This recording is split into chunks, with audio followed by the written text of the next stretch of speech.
got so motherfucking design on right now. Bring it down, bring it down, bring it down, bring it down, oh God, so you down, Enough over the thing to remember. The scene start to crumble to the sound of the drums. Oh boy, there ain't no need to fight a silent ring. It ain't no big thing, just show her a little.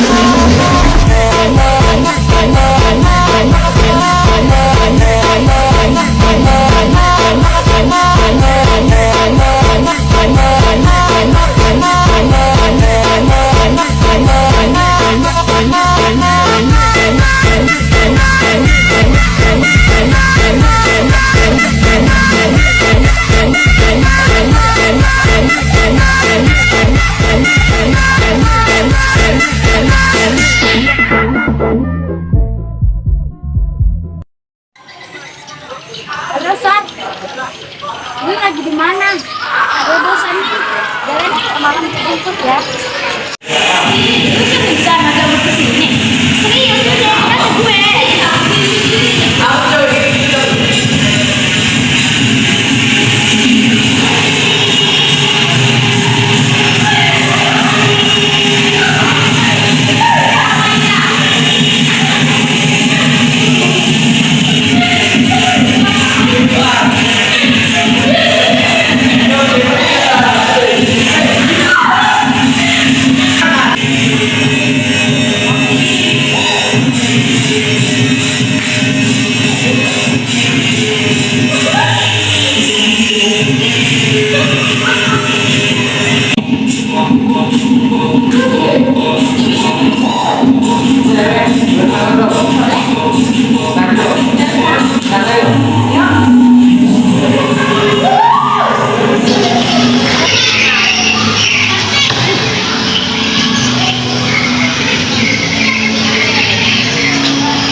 Belakangan ini kamu banyak yang kurang minggu, Bu.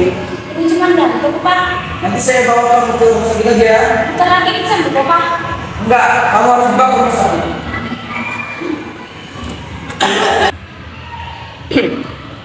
Apakah benar yang kami Celsa? Iya benar dokter. Sebelumnya keluarga adiknya apa? Belakangan ini lidah saya terasa gatal-gatal, terus berat badan saya menurun dokter. Itulah yang saya akan menceritakan kepada. Iya dong. Antarkan pasien ini ke laboratorium sekarang. Oke dok, ayo deh dan Pak.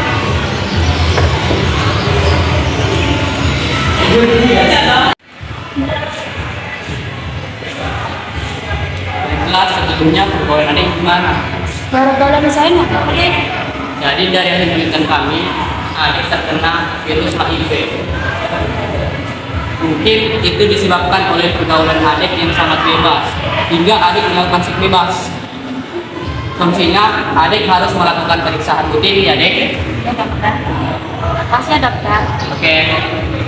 Saat kamu didiagnosis HIV, kamu pasti merasa terpukul. Biasanya kamu akan memikirkan banyak hal, masalah seputar seks, seksualitas, dan kesehatan yang awalnya kamu pikir baik-baik saja. Ada beberapa panduan dan saran yang bisa kamu ikuti yang dapat membantu melewati masa-masa awal yang sulit untuk mengurangi trauma dan stres. Langkah medis pertama, dapatkan pengobatan HIV. Jika kamu belum pernah menjalani pengobatan HIV, lakukanlah secepat mungkin. Jika kamu tidak tahu harus mulai dari mana, beberapa klinik kesehatan seksual tidak hanya menawarkan tes HIV, tetapi juga inisiasi obat HIV gratis bersama dengan penyedia layanan HIV untuk perawatan berkelanjutan. Hampir semua puskesmas di Indonesia dapat kamu datangi untuk mengakses layanan HIV. Alasan kamu harus memulai pengobatan HIV secepatnya adalah bahwa sebagai permulaan, kamu akan merasa lebih baik secara fisik, terutama jika didiagnosis HIV saat virus telah merusak merusak sistem kekebalan tubuhmu. Dalam beberapa minggu atau paling lama beberapa bulan, setiap infeksi oportunistik dan kelelahan misterius yang kamu abaikan selama berbulan-bulan kemungkinan besar akan hilang. Kedua, kamu akan mendapatkan ketenangan pikiran. Kamu mengidap HIV, tetapi dirimu sedang mengatasinya dan mengambil langkah pertama dan terpenting untuk mendapatkan kembali kehidupan normal. Ketiga, regimen antiretroviral yang baru mengurangi viral load menjadi tidak terdeteksi dengan sangat cepat, bahkan seringkali dalam 2-3 bulan, yang akan membuat kamu tidak terlalu khawatir pada prognosis medismu dan juga pada aktivitas seksualmu. Pelajari tentang daur litik. Daur litik adalah sebuah siklus reproduksi atau replikasi genom virus yang pada akhirnya akan menyebabkan kematian bagi sel inang tempat virus itu hidup. Nah, virus yang melakukan replikasi atau perkembangbiakan dengan cara daur litik seperti ini itu disebut dengan virus virulen. Pada daur litik ini itu terdiri dari 5 tahapan ya. Tahap yang pertama adalah tahap absorpsi. Pada tahap ini bagian ujung ekor virus, yaitu reseptor, itu menempel pada dinding sel bakteri atau sel inangnya ya. Proses penempelan ini hanya terjadi pada virus-virus tertentu saja. Jadi dengan kata lain, proses penempelan virus ini bersifat sangat khas ya. Setelah virus menempel, virus akan mengeluarkan enzim lisozim untuk melubangi dinding sel inang. Nah, setelah itu masuklah ke tahap yang kedua, yaitu tahap penetrasi atau tahap infeksi ya. Pada tahap ini DNA atau RNA virus itu masuk ke dalam sel inang melalui penebatan lempeng ujung yang tadi disuntikan. Jadi sistemnya seperti alat suntik ya. Kontraksi dan penusukan pasak bagian tubuh virus yang masuk ke dalam sel inang itu hanyalah asam nukleat. Sedangkan bagian kapsid tetap berada di luar dinding sel dan akan terlepas dengan sendirinya setelah tidak berguna lagi. Nah, lanjut ke tahap selanjutnya, yaitu tahap ketiga. Tahap ketiga ini adalah tahap sintesis atau tahap replikasi atau tahap eklifase. Proses yang terjadi pada tahap ini adalah penghancuran DNA sel inang, sehingga membuat sintesis DNA bakteri atau sel inang itu berhenti bekerja. Nah, setelah proses ini berhasil, DNA sel inang kemudian diganti oleh DNA atau RNA virus, sehingga virus ini mampu mengendalikan secara utuh kehidupan dari sel inang ini. Hal ini bertujuan untuk membuat salinan asam nukleat virus DNA atau RNA ini yang kemudian untuk membentuk berbagai komponen tubuh virus seperti ekor dan kapsid.